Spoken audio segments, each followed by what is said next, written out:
The blue economy is defined as a sustainable ocean-based economy comprising of a range of economic sectors and related policies that aims to foster economic and social progress while maintaining the health of our oceans and coasts.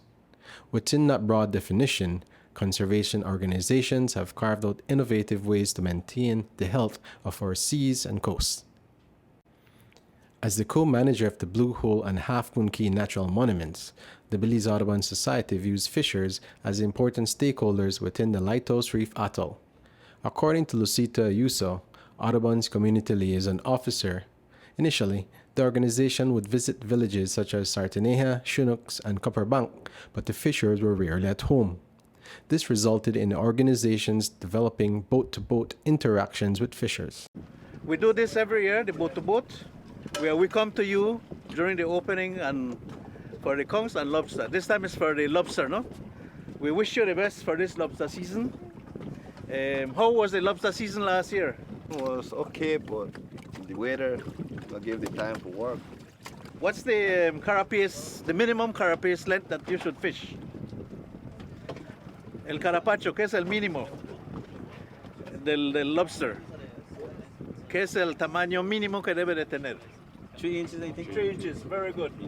Good man, you know your stuff. What about the tail weight, el peso de la cola? Four. The idea of the boat-to-boat came back in 2012 when we had a Jeff-funded project.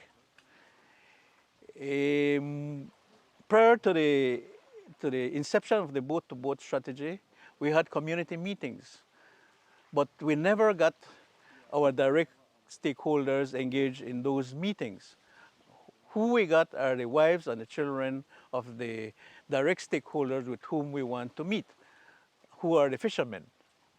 So the idea came between the community liaison manager and the then protected areas manager of meeting the fisher folks in their turf where they fish.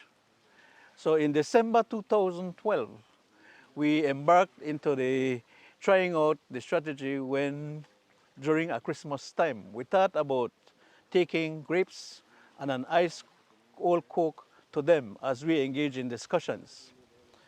When we started the initiative, and the very first time we went out at sea to meet them, it was not an easy task to build relationship with them, since they saw that the organization, as an antagonist, going into their turf, interfering with their fishing practices.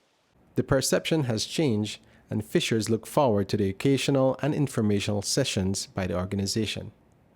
The reason because I chose Half Moon Caye is because right here we got the lobster more bigger than turnip, and it's more, how I could tell you, more easy to come and have a nice diving because nobody molests us out like in turnip.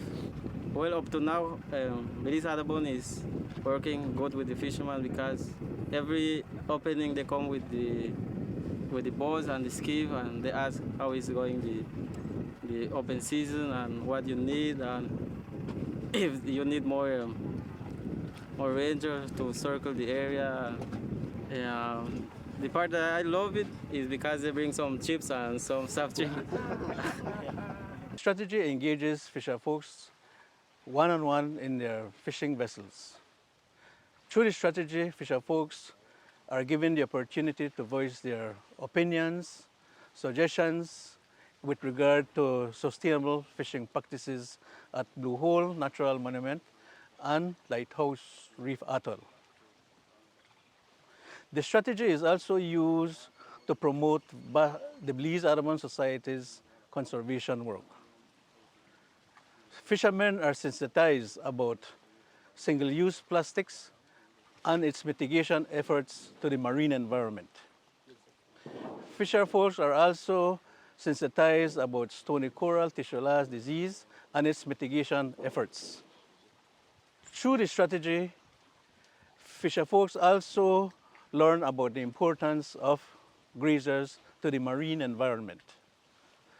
The strategy becomes more innovative when fisher folks provide intelligence for a more strategic surveillance and enforcement exercise at the atoll. And as a pioneer, other NGOs, conservation organizations have adopted it, right? Since then, other organizations get interested in trying out the strategy.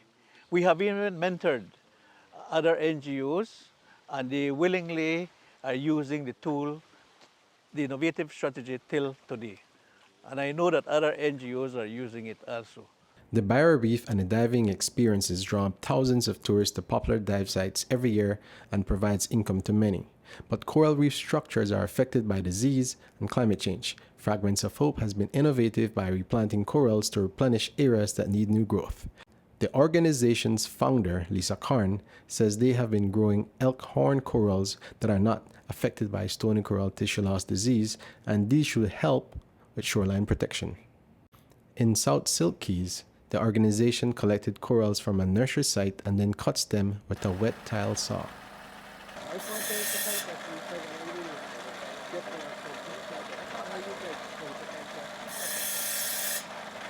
After cutting with the saw, the coral microfragments are replanted with cement.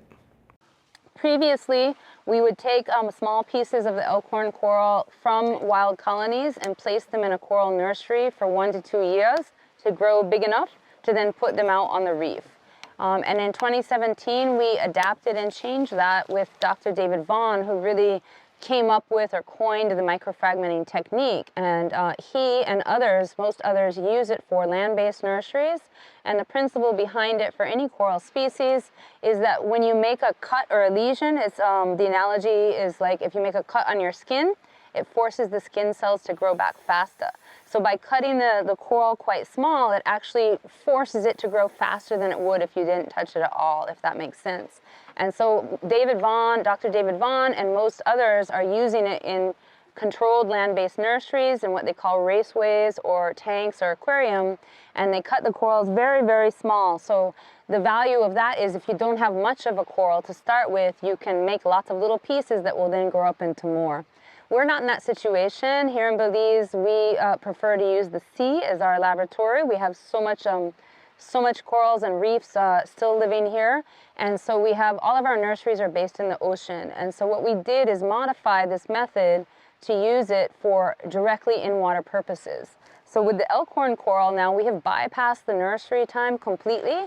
So we can take either from a nursery where we've grown it already or from the wild where we never take more than 10% of the coral. We bring it to shore or on a boat where we can set up the saw, and we cut them into about 5-centimeter pieces, and then we outplant them on the reef. And we often plant like 2 or 3 little pieces together, and then they grow up into a colony, and they make a nice little colony, and they're doing really well. So our oldest ones are at Saltwater Caye 4 Reef, and they turned 5 this year. I think we did it 2017. I have to do the math. I think they turned 5 in April. And the other exciting news about this innovation, it is an innovation because we adapted someone else's methods for our work in Belize. And it's innovative because we're cutting out some of the middle parts so we can restore more areas quicker. And what's important to realize is that we've focused always on the shallow reefs in Belize with our work. Fragments of Hope has always focused on the shallow reef. Why? That's where the shoreline protection comes from. So it's that top meter of reef that breaks up, over 80% of the wave energy. So if you're talking about shoreline protection, you have to have a living reef in order to withstand, the incoming waves and the sea and everything. If you put rocks and just cement, that will erode over time. I don't care how strong you build it, the ocean will win, right? So it really needs to be a living reef to break up that wave energy and protect the shoreline for the future. So what we've been doing is reskinning, what we call reskinning or resheeting the shallow reefs with this species. And the exciting news for us was last year at Laughing Bird Caye, some 4-year-old microfragments that were little tiny pieces when we put them out turned into these little coral colonies now, and they spawned last year, which means they're sexually reproductive. This is exciting news for us because it means that within just 4 years, we can create a self-replicating, self-reproducing, living, functional reef. So we're really thrilled with that, and we hope to expand our efforts. We've done this technique everywhere now. We've done it in Caye, we've done it in Turnef, Atoll. We've done it in saltwater, tobacco, out here at Silks, at Moho Key, Laughing Bird, and everywhere we've done it, fore reef, back reef, fringing reef, it's working really well.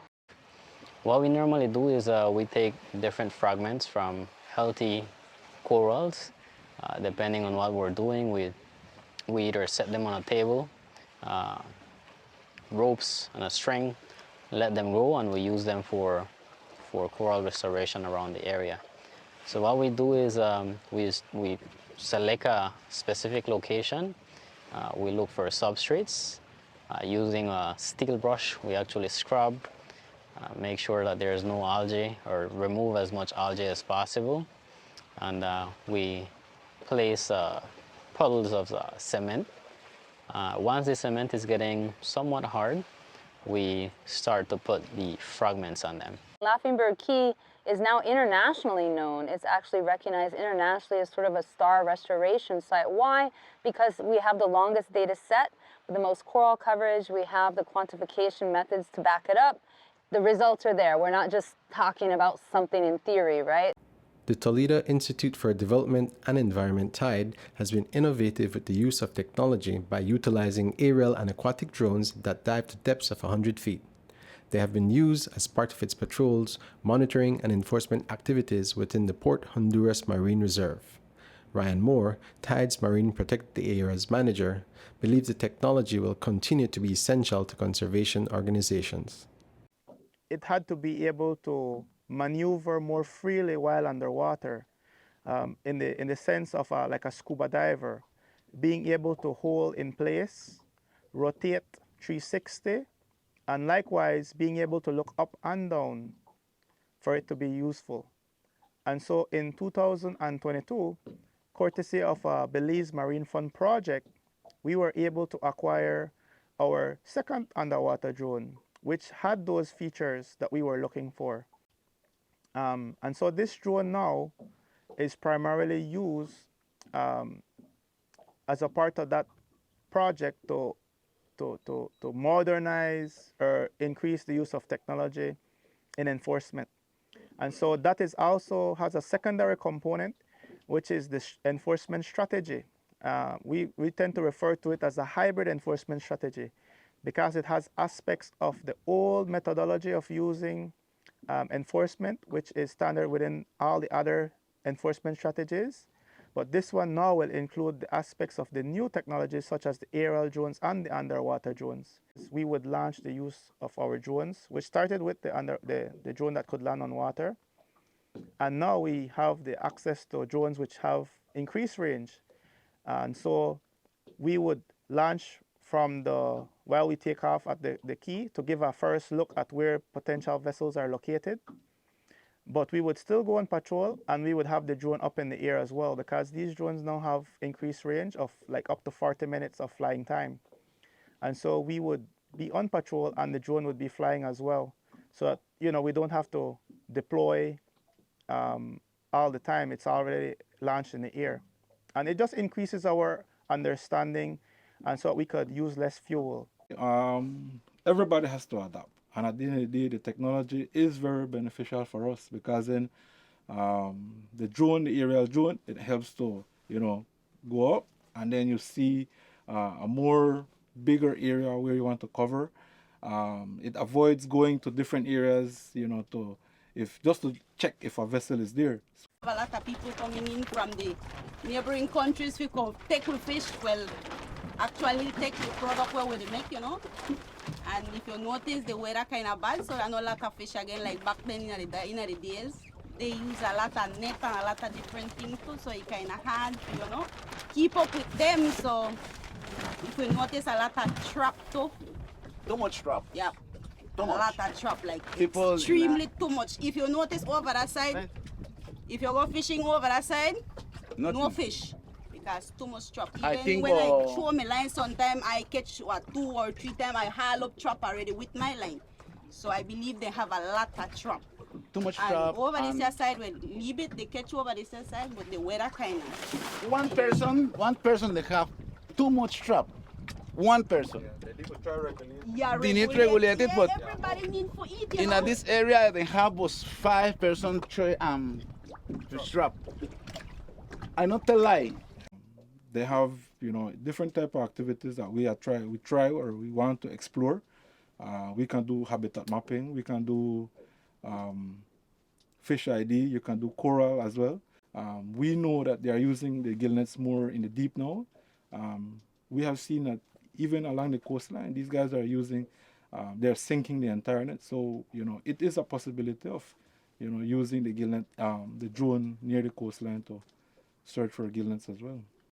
We will be documenting with the underwater drone how many of those types of fishing equipment are present within the reserve.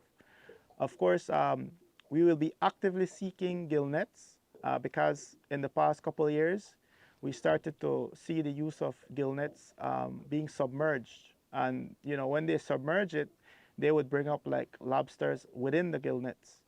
Overall, the use of all of these technologies is all to reduce the gaps within our standard efforts.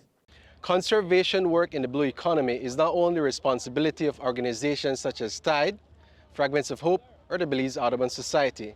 It is also your responsibility at home. To learn more about our regulations, Jose Sanchez reporting.